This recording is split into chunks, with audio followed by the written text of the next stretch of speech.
I have a question for you. Did you ever cause a commotion in a movie theater?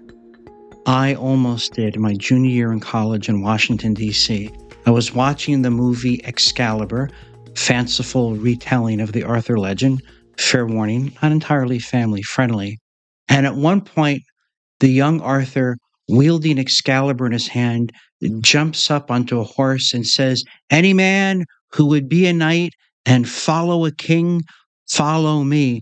And I very nearly jumped out of my aisle seat and ran down yelling, "Take me, take me. I want to go. I want to follow a king. I want to have a good reason to live and a good reason to die."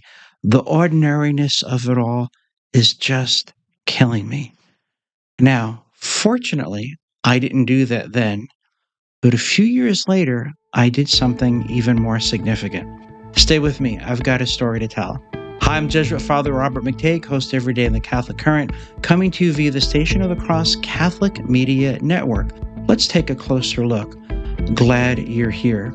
Now, for a Jesuit, the image of the king is of absolute importance. We are meant to follow Christ the King. What's so special about the king? He's not just the guy in charge. In classical imagery, the king is always depicted as a warrior. He has a sword. And with the sword, he draws that line in the sand and says, "This far and no farther. Cross that line, and you'll have to deal with me." So the first duty of the king is to set boundaries. And then the king has to point forward to the horizon and say, "Follow me." The king gives us some place to go. He gives us a great sense of purpose. So, boundaries for the sake of identity, horizons for the sake of purpose and fulfillment. Well, what has this got to do with spiritual warfare? Well, this is part two of my three-part series on spiritual warfare, talking about kingship. And it'll help if sometime this week you reread the first book of Kings and the second book of Kings. We want to look at Jezebel, we want to look at Ahab, and we want to look at a little known character named Jehu. Now, Ahab is a very weak and whiny king. He wants things he shouldn't have. He doesn't have the guts to grab them for himself, so he capitulates. He hands over his legitimate authority to the wicked seductress Jezebel, who commits murder to placate the king and also to usurp the king. Well, what do we do about that? Because we ourselves have disorderly and vehement desires, and we can be whiny, first of all, because being good is hard. The spiritual life, the moral life is costly, it's demanding, and the rewards are not always immediately apparent. And we've got that seducer Jezebel saying, "Don't listen to God. Have I got a deal for you?" And someone has to step up and man up and take the sword and draw that line in the sand and say to the Jezebel spirit, "No, this far and no farther. Let's turn around and head to where we are supposed to go." Now, Jehu is a reluctant warrior. He doesn't want to give up his ordinary life at first. He recognizes he's got to do his duty. And he's wise enough to know his weakness and not rely on his own strength. So when Jezebel knows that Jehu is coming for her, she doesn't try to raise an army because she's not a soldier. She goes home, she paints her face. She's going to be the seductress again. And Jehu has the good sense to call on godly allies to throw Jezebel down. What's the moral of the story for us? Well, again, we turn to St. Ignatius Loyola, who is the master on giving us the inside story on spiritual warfare. Summarizing him, he says that the enemy, the devil, is like a general getting ready to invade a fortress. And the devil's not stupid. He doesn't go where we are most strongly defended. He doesn't try to rush through the moat filled with alligators, cross the drawbridge, and bang his head against the iron doors. No, he's going to go around to the side where the idiot kid who's in the kitchen washing the dishes leaves the screen door open when he steps outside to have a smoke. So the enemy's going to go looking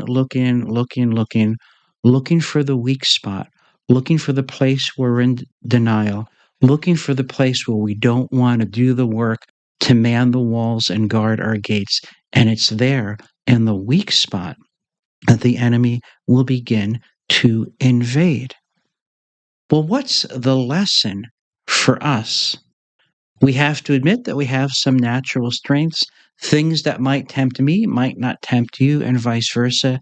And we all have vulnerabilities and weaknesses, and sometimes they shift over time, and something that appealed to you when you're young doesn't appeal to you now. But everybody's got a weakness. Everybody has a vulnerability.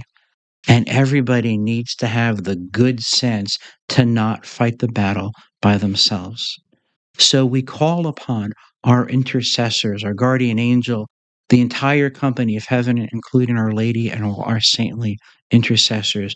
We call upon our friends in the Lord and our beloved battle companions, and we fight together. We present an unbroken wall against the enemy. And together we draw that line in the sand and say, this far and no farther. And we answer the call of Christ the King, who with his sword says, follow me to our heavenly home, the true house of our Father, our only true home, where already a banquet is prepared for us. We have been given God-given authority and God-given gifts that will enable us to do our duty. The church says the most reliable way to become holy, to live and die as saints, which is the condition of entering heaven, is just to do the duties of our state in life to the best of our ability with great love. Not necessarily the stuff of high drama, but the most reliable path to holiness. Let's not surrender our authority like Ahab did. Let's not give in to our Jezebels. We might be at first reluctant warriors, reluctant leaders like Jehu. Let's have the good sense to call upon our Lord and to call upon our godly allies. And if we do that, if we exercise our God-given authorities, if we receive and act upon our God-given gifts, if we man our walls and guard our gates, then the enemy, who never tires and never sleeps, will not break through, and we can live our duty fruitfully and even sometimes peacefully. And we do that until our last breath, when, please God, we will hear the voice of our King say the words we were created to hear. Well done, good and faithful servant. Now enter into the joy of your master. You want to watch this channel because coming up soon, we're going to have part 3 of our series on spiritual warfare, and we're going to be talking about the gift of priesthood. Meanwhile, think on these things, take them to prayer, and talk about it with those you love. Go in peace, and please do pray for me, for I am a sinner. Thanks for watching today. I release new videos on Mondays and Wednesdays. Check out the archives for more videos. You can listen to my podcast at stationofthecross.com, and you can find my written work at heraldofthegospel.org. See you next time.